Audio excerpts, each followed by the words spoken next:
Olá, seja bem-vindo ao curso de AVC. Esse curso é a aula 3 do curso de AVC, trombólise no AVC.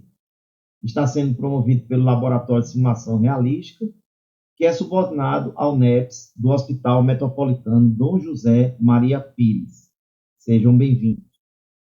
Esse curso nós já passamos das 3 etapas. Pela primeira etapa, que foi a introdução, a segunda etapa, que foi a triagem e escalas, e a terceira etapa, que é a trombólise no AVC isquêmico. Os objetivos: discutir o AVC isquêmico, apresentar as indicações e contraindicações relacionadas ao fibrinolítico RTPA, que é o alteplase, descrever o protocolo do fabricante do fármaco para o preparo e os cuidados durante e após a administração do alteplase. É importante lembrar que o tratamento, né, do acidente vascular encefálico cerebral, ele é um tratamento de tempo dependente. Então, pela fisiopatologia que nós vamos ver, cada minuto é muito precioso. É uma doença que afeta os vasos sanguíneos, que é super incerto. O AVC é dividido em o tipo de AVC isquêmico, que corresponde a 87% dos casos, e o AVC hemorrágico, que corresponde a 13% dos casos. Nós estamos falando hoje do AVC isquêmico. Esse AVC isquêmico, só relembrando em relação à fisiopatologia do AVC isquêmico, né? É importante lembrar que o encéfalo representa 2% do peso do corpo, recebe cerca de 15% do débito cardíaco, é responsável por 20% do consumo de oxigênio e 25% da glicose.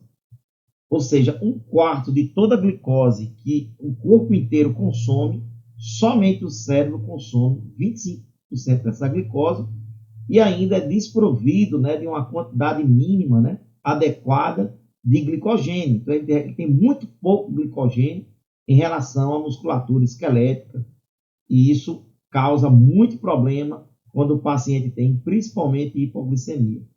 O fluxo sanguíneo cerebral normal oscila em torno de 50 ml para cada 100 gramas de tecido por minuto, mas ao atingir um fluxo reduzido para 10 ml para cada 100 gramas por minuto, já acontece a perda do potencial de membrana neuronal.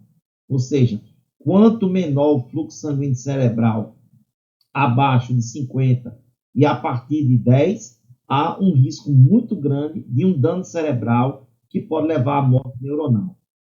Por isso que, então, tempo é cérebro, ou seja, a cada minuto, 1,9 milhão de neurônios são perdidos, 14 bilhões de sinapses são perdidas, 12 quilômetros de fibras mielinizadas são destruídas. Então, aqui só relembrando essa imagem, existe uma área, quando ocorre o infarto cerebral, né, quando impede que o sangue chegue naquela determinada área. Então, existe uma área que a gente chama área de core, que é a área infartada, a área de isquêmica, que leva à morte celular muito rápida. E existe uma área de penumbra, que é uma área que é irrigada por vasos adjacentes. Os tipos de AVC isquêmicos é o AVC embólico e o trombótico. O AVC embólico lembra o êmbolo, então o êmbolo pode sair de qualquer parte do corpo, se desprender e chegar até um vaso do cérebro, e esse êmbolo pode obstruir a passagem do sangue. Aqui é um exemplo de um êmbolo que está saindo do coração, por exemplo, uma fibrilação atrial, pode gerar um desprendimento de um coágulo, e aí eles se dirigir a um determinado vaso cerebral, impedir a passagem de sangue naquela região e gerar o acidente vascular. O AVC isquêmico trombótico já é o grande problema, né, das doenças cardiovasculares, que é a formação de placas ateromatosas nessas artérias, que vão crescendo essa placa lipídica, inflamando o tecido, levando a um risco de quando ocorre um rompimento, né, desse coágulo, né, que se desprende, forma um sangramento endotelial, que vai vir uma agregação plaquetária, depois formação de rede de fibrina pela ativação dos fatores de coagulação, formando um trombo. E aí esse trombo vai impedir também a passagem, vai obstruir, causando também um acidente vascular cerebral isquêmico do tipo trombose. Nós sabemos que o tempo porta-agulha, em geral, né, ele é de 60 minutos da hora que o paciente adentra numa unidade que tenha tanto uma equipe médica que recepcione o paciente, junto com a enfermagem, que tenha também suporte de neurologia e tenha também um suporte de centro de imagem e, no mínimo, um tomógrafo que não necessita de contraste. Então, nos primeiros 10 minutos, só relembrando, é importante a avaliação rápida, né, do critério clínico para saber se esse é um paciente que já veio do SAMU, ou esse paciente veio de uma UPA, por exemplo, né? E aí, quando chega lá, já se mostra que esse paciente foi regulado porque tinha um déficit motor focal recente, né? E aí esse paciente vai fazer uma avaliação e estabilização rápida em 10 minutos, e o clínico deve, nos próximos 15 minutos, acionar um neurologista para que seja avaliado as imagens para observar os critérios radiológicos de gravidade, né? Então, em 20 minutos no máximo, já tem que ter uma imagem desse paciente, no mínimo uma tomografia sem contraste, né? Até 45 minutos já tem que ter interpretado essa neuroimagem, e até 60 minutos, se ele tiver indicação, deve-se iniciar o alteplase. Resumindo, os 10 primeiros minutos é para estabilização e avaliação rápida, e os próximos 50 minutos, 25 mais 25, são 25 minutos para conseguir que haja a imagem e o diagnóstico, e os próximos 25 minutos e já esteja recebendo o trombolítico. Por isso que alguns serviços, a trombólise química, principalmente endovenosa, elas já estão sendo realizadas nos setores de imagem, nos CDIs que existem nesses hospitais. Critérios de elegibilidade. Então, o mínimo para se eleger que esse paciente pode ser ou não, né, mas tem mais chance de ser trombolizado quimicamente através do actilise, que é o alteplase, se ele tiver, no mínimo, déficit neurológico agudo sustentado, ou seja, é aquele paciente que não é um ataque isquêmico transitório, é aquele paciente que não foi descartado os stroke mimics, né? Como, por exemplo, esse paciente não é uma crise pós-comicial, não é hipoglicemia, principalmente, que altera muito, não é um paciente séptico, não é um paciente que não seja uma situação que possa mimetizar um AVC, e nem seja um ataque isquêmico transitório, né? Então, o paciente que ele tem que ter um déficit, ele tem que estar a menos de 4 horas e meia, não ter contraindicações à trombose, nós vamos ver daqui a pouco, e deve ter uma ausência, principalmente de hipoglicemia menor que 50 ou hiperglicemia maior que 400. E a tomografia sem contraste de crânio deve estar normal. Quais são os dois tipos de gravidades? Então, esse paciente, quando ele passa pela estabilização, que vai para o setor de imagem, né? Antes disso, já tem que definir a gravidade clínica. Então, é importante que a equipe que recebe esse paciente já define essa gravidade clínica desse paciente através da escala do NIAIDS. Então, a escala do NIAIDS, então, lá na UPA, lá no SAMU, foi feita a primeira escala do NIAIDS básica, que é a de Cincinnati, a de Labs, e, se necessário, a escala de Como de Glasgow. E aí, neste hospital de referência, o médico, principalmente, ele deve ter a habilidade de fazer, através de um aplicativo ou de outro conhecimento, a colocar em prática a escala do NIAIDS, né? Então, essa escala é quando está maior que 25, indica um AVC grave, o que não contraindica a trombólise, ou pode ser um AVC menor, né? Quando a escala está, o NIAIDS dá menor que 0,5. Mas observar também o quê? Então, a equipe médica vai avaliar o risco-benefício ou se o déficit é pequeno, porém importante para atividades laborais, e aí, possivelmente, pode ser feita, então, uma trombose nesse paciente. Outro critério de gravidade, o segundo critério importante, é a gravidade radiológica. Então, basicamente, é identificado através do score de Asperger, se o paciente tiver menor ou igual que 7, indica um AVC isquêmico grave, né? Mas existe também aquela questão de avaliar a dúvida se aquele paciente, por exemplo, estava dormindo ou a família não consegue identificar direito quanto tempo ele tem de ictus, né? Então, existem exames através de ressonância magnética que pode, através da sequência de difusão e flare, avaliar se há áreas de penumbra em condições de trombólise venosa ou por arterial na hemodinâmica. Então, isso aí ajuda muito esse tipo de recurso, mas é um recurso que tem poucas unidades de saúde, que muitas vezes passa despercebido, né? Então, quando é um ictus desconhecido a menos de 4 horas e meia, esse exame pode ajudar bastante, mesmo que ele tenha passado do tempo em relação ao que se prediz, né? Então, esse exame ele precisa melhor para que o neuro tome alguma decisão que fortaleça a trombólise, seja ela endovenosa ou arterial. Então, a endovenosa deve ser preferencialmente menor que 4 horas e meia, arterial até 6 horas, e passando das 6 horas, vai se pensar em trombectomia mecânica, né? Que pode ir até 24 horas, de acordo com a avaliação da neurologia. Existe também outra ferramenta que define a gravidade radiológica através de um software chamado o software Rapid de inteligência artificial. Então, esse software pode ser utilizado tanto com o sistema de tomografia computadorizada, né? Muitas vezes essa tomografia vai ser feita uma angiotomografia ou também uma angiorressonância magnética, pode ser a tomografia computadorizada ou a ressonância magnética computadorizada. Esse software tem uma inteligência artificial que, através de um mapeamento, né, ele vai ajudar para que o neurologista ele possa, por exemplo, decidir uma trombectomia de um ictus a mais de 6 horas, né, desse paciente, e que tenha ainda a chance de condições desse tratamento.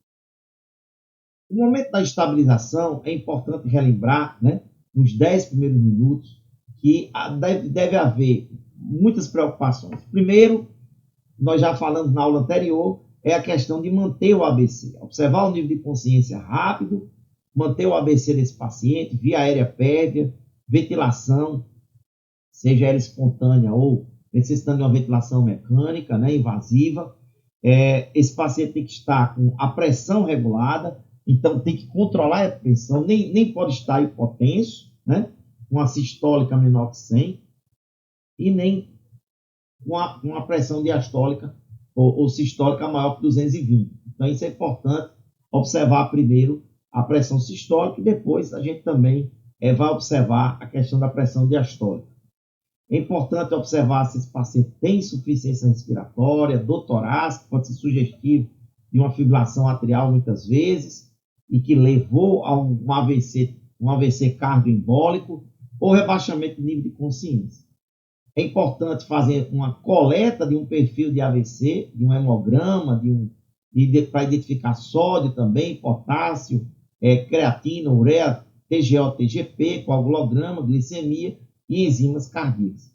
Relembrando, atentar para a hipoglicemia, um HGT rápido já é muito importante para evitar que esse paciente não seja que esteja mimetizando um AVC através, principalmente, da hipoglicemia.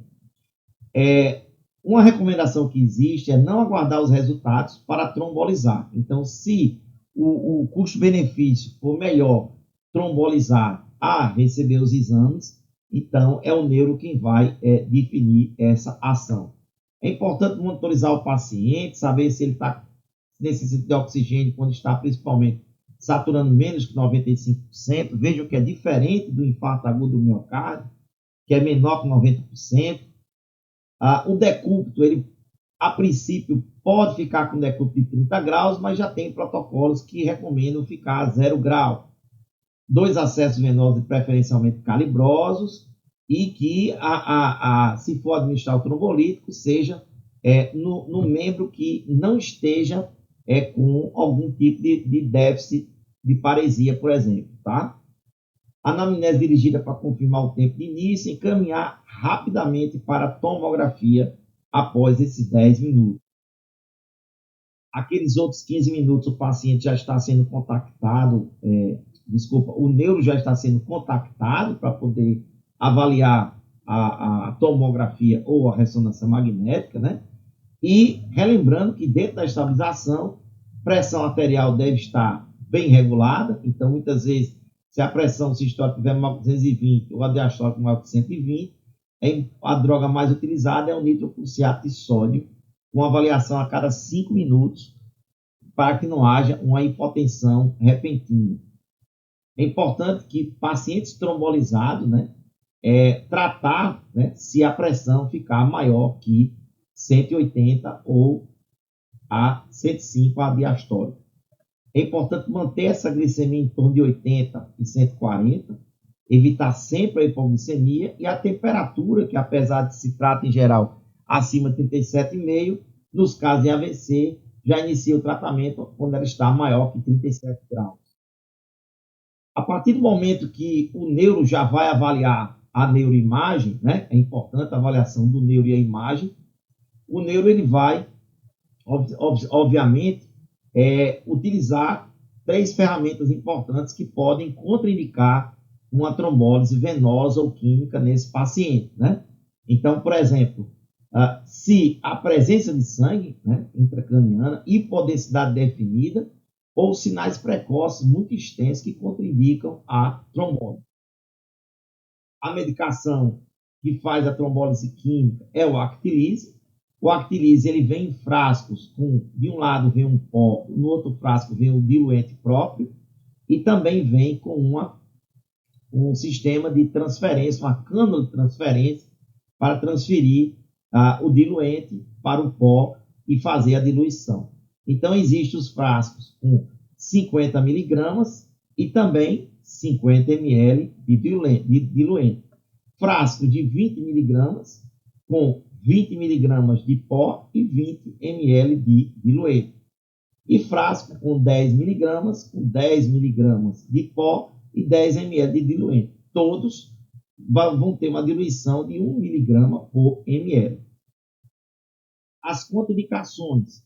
Então, em geral, são contraindicados para pacientes pediátricos com menos de 18 anos, pacientes com sintoma de AVC mais de 4 horas e meia, glicemia menor que 50 ou maior que 400, pressão arterial sistólica maior ou igual que 180 ou diastólica maior ou igual que 105, mas aí pode-se corrigir e tratar. AVCs muito leves, com NIH menor que 4 ou muito graves, maior que 25, mas aí o médico vai avaliar os déficits e ver se ele vai autorizar a trombólise ou não. Lembrar de tratar a glicemia e a pressão, porque isso não seria um impedimento desde que tratados. Hemorragias, né, do trato gastrointestinal, geniturinário ou cirurgia há menos de 14 dias. Uso de anticoagulantes que possam, né, impedir e favorecer um sangramento, principalmente intracraniano. E pacientes que estão usando, em geral, os anticoagulantes oral. Porém, existem 2 classes de anticoagulantes que o médico pode avaliar e realizar a trombólise utilizando também estes anticoagulantes, né, antes de fazer a trombólise. Dose e preparo da droga e infusão. Então, os frascos, normalmente, nos serviços, existem alguns serviços, a caixa, né, de trombólise, né? Normalmente os trombolíticos eles são divididos em uma caixa de trombolítico com 50 miligramas e mais 2 caixas com 20 miligramas, para não haver desperdício, né? Imagina um paciente de 60 quilos, você utilizar 2 frascos de 50 miligramas, porque nós sabemos que a dose máxima é de 90 miligramas. Então, para evitar esse desperdício, há uma recomendação de que se use sistema de caixas com medicações, com protocolo, com tudo preparado, né? Inclusive, em algumas situações, são utilizados nessa caixa antieméticos. Quando existe, por exemplo, um AVC de origem vertebral, de artéria basilar, muitas vezes o paciente ele tem uma tendência a fazer sinais de náusea, êmese, e com isso o antiemético já pode ajudar antes de até trombolizar este paciente. Então é importante ter nessa caixa medicação antihipertensiva, como nitroprusiato, os equipos específicos para poder utilizar essas drogas, para que não haja perda de tempo neste local, tá? Então depende do protocolo e do que cada serviço deve organizar. Então, basicamente, são frascos, né, como nós já falamos, onde cada caixa tem 2 frascos, um com pó e outro com diluente, mais uma cana de transferência, né? A solução, ela tem que ser homogeneizada adequadamente, nós vamos mostrar como deve ser feita pela própria empresa. A dose, a princípio, o cálculo é feito de 0,9 miligramas por quilo de peso, então essa é a dose total. Do total desta dose, 10% dessa dose total deve ser feita administrando diretamente em bolos de 1 minuto. Os 90% que sobra do restante deve ser feito em 1 hora em bomba de infusão contínua. Vou colocar um caso aqui para a gente simular uma trombólise num paciente masculino, 67 quilos, 70 quilos e 67 anos. Então, se ele tem 70 quilos, e nós sabemos que a dose é 0,9 miligramas por quilo, isso dá um total de 63 miligramas da dose total. Então, nós sabemos que dessa dose total, 10% de 63 deve ser feito em bolos, que dá 6,3 miligramas, ou 6,3 ml, e o restante dos 90%, que representa 56,7 ml, será administrado em bomba de infusão. Lembrando que não se dilui em soro fisiológico, não se dilui em soro glicosado, e sim é administrado com o próprio diluente do produto que vem na caixa. Então, primeiro foi feito o cálculo, né, da dose para esse paciente de 70 quilos. Definiu-se, então, que a dose total é de 63 miligramas. Depois, nós vamos separar o primeiro frasco, que vai estar diluído com 50 miligramas, que é o total desse frasco. E o segundo frasco foi escolhido um frasco de 20 miligramas.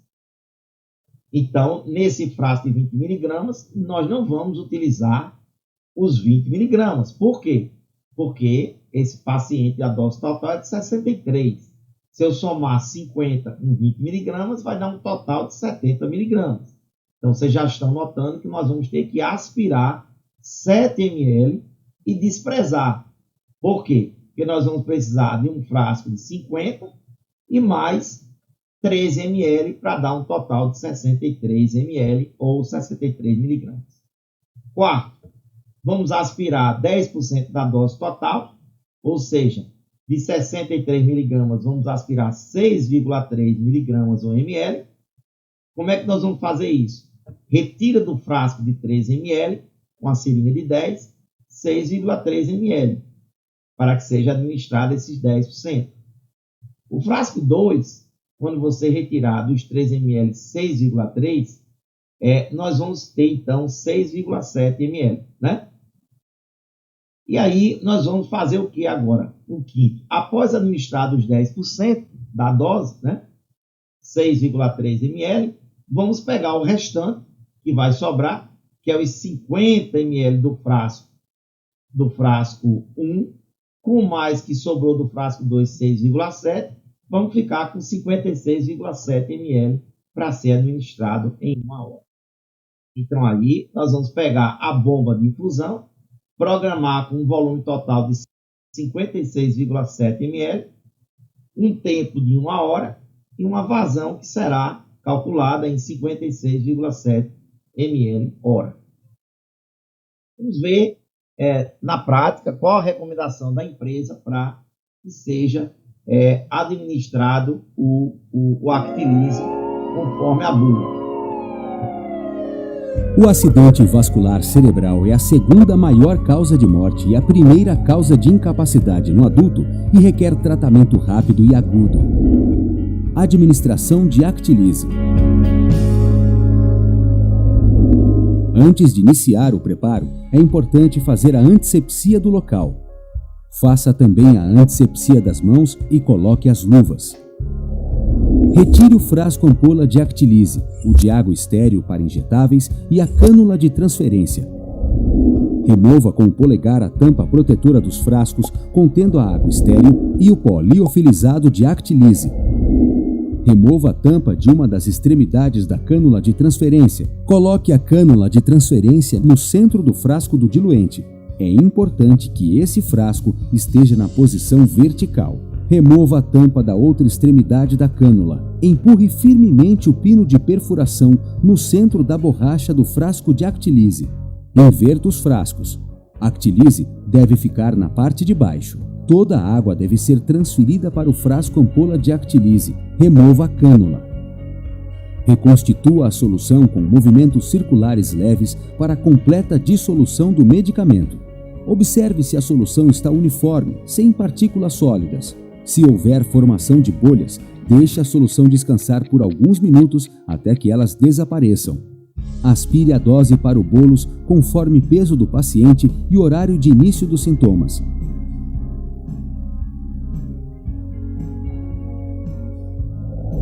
Cálculo da dose para sintomas iniciados a até 4 horas e meia.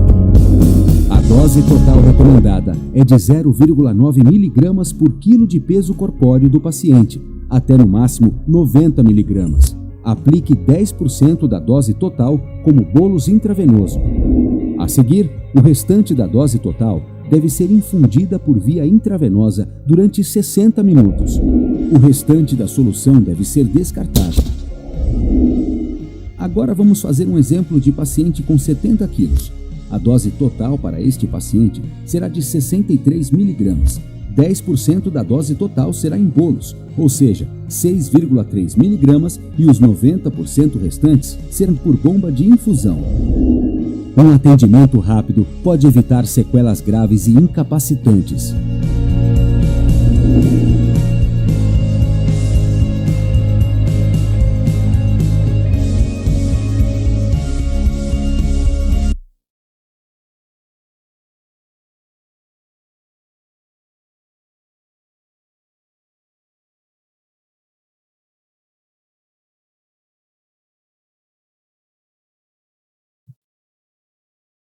Cuidados pós-trombólise, né? Então, logo após a trombólise, é importante também você lavar o sistema, né, com soro fisiológico. Você faz aí um bolos de cerca de 10 a 20 ml de soro fisiológico lá no equipo que foi feito o trombolítico. Evitar, o que nós devemos evitar? O uso de antitrombóticos nas primeiras 24 horas, para evitar justamente um aumento de risco para sangramento. Cateterização arterial ou punção venosa profunda. Sonda vesical somente até 30 minutos. Após 30 minutos, a critério da equipe, é importante avaliar, porque pode acontecer de ter algum risco de sangramento, então tem que ser avaliado, mas até após 30 minutos pode ser que seja feita. Já a sonda nasogástrica só após, nas primeiras 24 horas. Então, deve evitar, antes das 24 horas, a sonda nasogástrica. Realizar exame de imagem e sangue de controle 24 horas após o bolos. Porém, com relação à pressão arterial, para evitar seja hipotensão ou picos de hipertensão maior que 180, a sistólica, a diastólica maior que 110, tem que estar sempre lembrando disso. Então, a pressão arterial deve ser, a princípio, nas 2 primeiras horas, avaliada a cada 15 minutos. Depois, nas próximas 4 horas, a cada 30 minutos. E nas 18 horas, a cada hora, tem que ser anotada essa pressão arterial, completando as 24 horas que é o período de maior risco desse paciente instabilizar ou ter algum tipo de sangramento, né? É importante também controlar a temperatura, evitar temperaturas maior que 37 graus e, obviamente, também prevenir hipotermia. A glicemia a cada 4 horas, né? Fazer escala de AVC da equipe, seja Cincinnati, Glasgow ou a própria NIH, né? A cada 6 horas, individualizando cada caso. Prevenção pós-trombólise, prevenção de complicações, né? Então, de trombose endovenosa nas 24 horas após a RTPA. Então, passou-se das 24 horas, já tem que pensar em prevenção, né? De TEV, avaliação e conduta na disfagia e prevenção também de infecções broncopulmonares e do trato urinário. Não usar antiepiléticos e profiláticos à base de corticoide. Prevenção secundária, realizar a investigação básica do mecanismo do que levou ao AVC isquêmico, como ECG, ecocardiograma, ultrassom de carótidas, né, perfil lipídico, introdução precoce de estratégia de prevenção secundária personalizada, e se piora ou, né, sangramento na tomografia, já pensar em iniciar plasma ou crioprecipitado e avaliação da neurocirurgia. Então, nós encerramos aqui os 3 módulos do curso de AVC. Espero que vocês tenham gostado. É importante frisar que os profissionais que atuam no Hospital Metropolitano, nós durante esta semana, nós iremos, né, que é a última semana de março, nós iremos fazer demonstrações de práticas de preparação e administração do trombolítico Actilise no laboratório de simulação realística, né? E para os demais, é importante que cada vez que assistiu às aulas, coloque lá nos comentários que assistiu à aula e pode escrever também suas críticas para que nós possamos melhorar nossa atividade pedagógica. É importante também que para receber o certificado, além de você assistir os 3 vídeos, você responder a cada formulário que tem 5 questões relacionadas à aula, para que nós possamos ver a totalização de sua produção enquanto aluno do curso, né? E possamos lá no NEPS, né? no setor de NEPS, junto com o nosso colega Inocêncio, ele vai fazer a avaliação pedagógica e a emissão do certificado para quem assistiu às aulas, preencheu os 3 formulários, né? E no caso do Hospital Metropolitano, de quem também conseguiu fazer as práticas, principalmente as equipes dos setores de neurologia do Hospital Metropolitano. Obrigado a todos, fiquem com Deus e parabéns por ter participado deste curso.